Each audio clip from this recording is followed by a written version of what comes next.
All right, Nick, here we are at the NFL annual meeting. How do you like these meetings? You've been here a number of years now. What do you get out of it?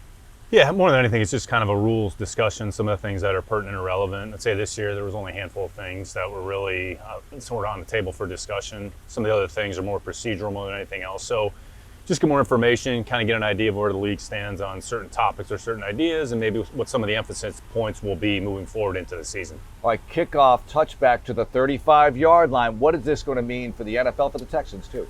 Yeah, I mean, everybody's going to have to look at it. I think in addition to the start point on a touchback will be the setup. So I think they're going to modify to kind of a 6-3-2 setup, potentially add a little bit of schematic element to it, maybe more so than it was last year.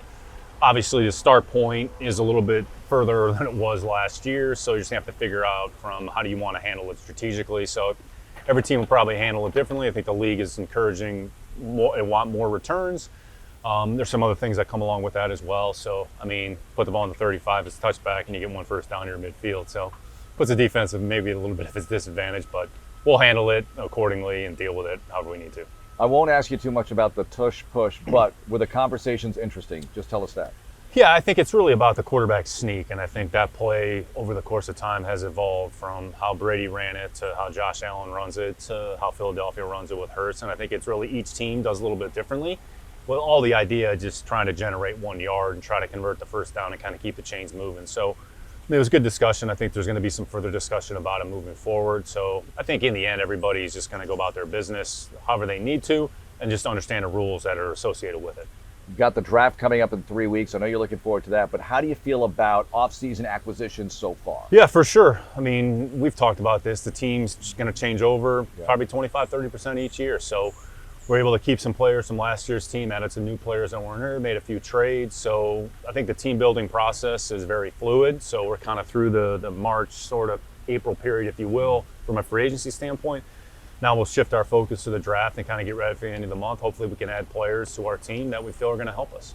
What's the philosophy on the offensive line? Big overhaul there. You have a new offensive coordinator, new offensive line coach who was an assistant last year, Cole Popovich. What are you trying to get done? Yeah, we have a lot of players that have a lot of playing experience. So including some of our own players. We brought in some players externally from Laken Tomlinson, who's played a lot of football.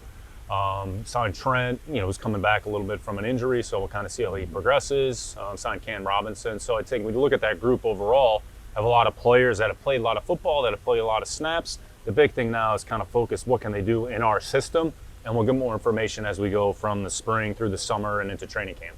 What can you learn about the O-line during OTAs and minicamp? Because I know not a ton of contact there, no pads. Yeah, the big thing is focus on their strength conditioning and kind of getting them up to speed systematically with some of the things that we're doing. Obviously with a new coordinator, new offensive line coach, so there's going to be a certain vernacular and language that we're going to have to learn. As far as what goes on the field, we're not going to really get a true evaluation of that group until training camp, but just to kind of see their overall capacity, overall understanding, how they handle things in the classroom, and whatever we do on the field, just to kind of see how fast they can progress. The receiver room is going to be very different. You brought in Kirk, Justin Watson, Braxton Berrios. How will they fit in?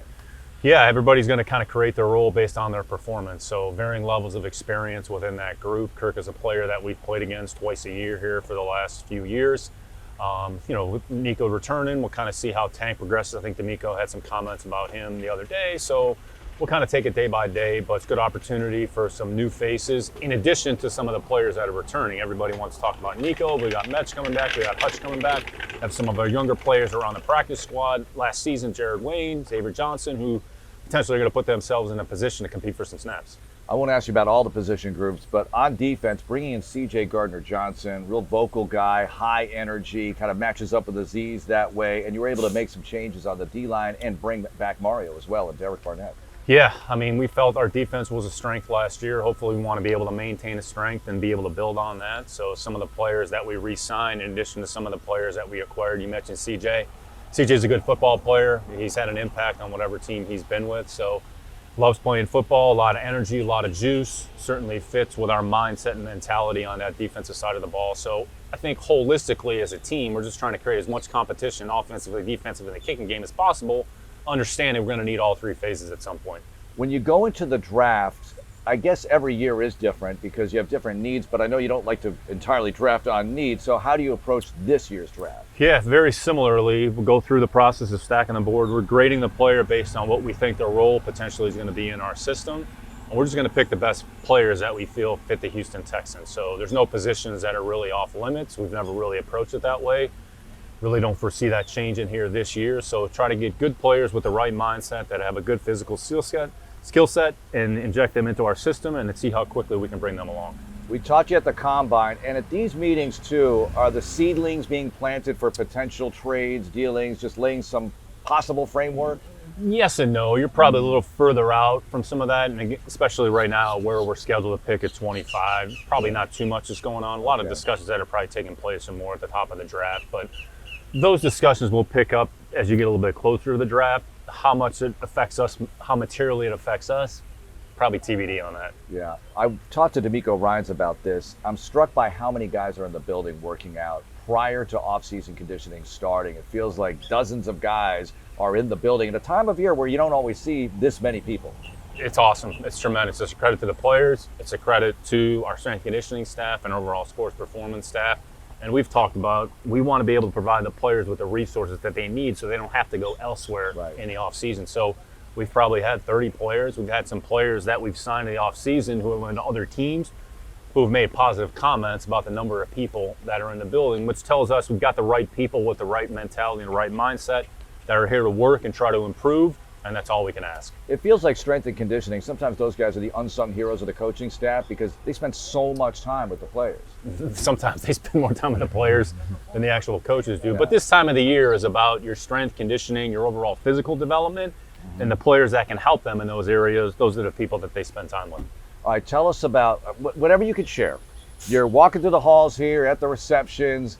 It's got to be interesting for you too, because for me, I'm just noted by how many coaches, GMs, everybody in the league in one place, everybody getting sushi together or whatever the case is. You're in the food line and at the bar line, whatever the case is. So tell us about that. I'm not like the most sociable person, but try to mingle a little bit, kind of see everybody, say hi. And actually it was a great opportunity for my wife, Kathleen, and I to go out each night, grab some dinner and kind of get time to ourselves, which we really don't have the ability to do when we're at home with the girls. So it kind of works itself out. Date night opportunity. Yes, absolutely. Multiple date nights. So we took advantage of it. I think I've asked you before, like your ideal, this is a vacation spot, but we're having actual meetings here, work's getting done. But what's your ideal vacation spot?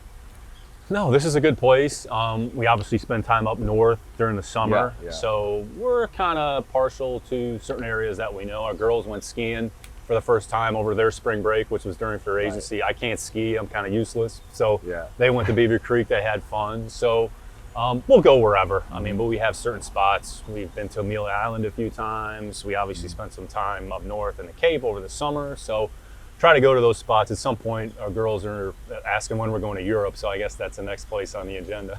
We're a long way off. All right, one more for you. Off-season conditioning is about to start. How important is this 9-week situation here before you have that long break going into training camp? You can make a lot of progress, and we've seen players on our team from Nico to Sting who have seen the fruits of their labor impact them in a positive way on the field. So this is your really chance to focus on that specific area where you don't necessarily have to worry about scheme. You can make a lot of progress, and I'd say the big thing for the rookies going in from year 1 to year 2, that's an opportunity to kind of get in an off-season program, really in our program for the first time, because we didn't get them until May. When you go through the season, it's just a different type of training. So it's a great opportunity for any player to really work on their individual improvement and get themselves physically and mentally ready to go. When you have a Nico and a Sting, guys who have been extended, is that the kind of example, it's got to be that you want to set for the younger players? I mean, D'Amico talked about this the other day. We want to show players that we're going to reward you for your habits and for your mindset. And if you do the right things, like you're going to be rewarded for that. And that's the way it should be. So we're always going to be open-minded to that. We want to try to keep as many good people in the building as possible, understanding we can't keep everybody, but show them like that opportunity is in front of you if you do the right things. Nick, thanks a lot. Good luck. Thanks, Danny.